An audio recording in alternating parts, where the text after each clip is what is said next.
নরসিংদীতে ওয়ালটনের ডিজিটাল ক্যাম্পেইনের মাধ্যমে এসি কিনে মিলিয়নিয়ার হওয়ার সৌভাগ্য অর্জন করেছে গৃহিণী তাহমিনা আক্তার নেবি।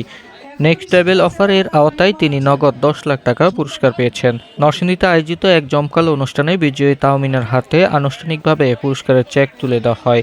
অনুষ্ঠানে বিশেষ অতিথি হিসেবে উপস্থিত ছিলেন বাংলাদেশ জাতীয় ক্রিকেট দলের পেসার তাসকিন আহমেদ এবং জনপ্রিয় চিত্রনায়ক ও ওয়ালটনের senior executive director Amin Khan. পুরস্কার গ্রহণ করে অনুভূতি প্রকাশ করতে গিয়ে তাহমিনা আক্তার নেবি বলেন, ওয়ালটনের পণ্যের উপর তাদের আস্থা ছিল, তবে একটি এসি কিনে মিলিয়নিয়ার হয়ে যাবেন এটা তার কল্পনার বাহিরে ছিল।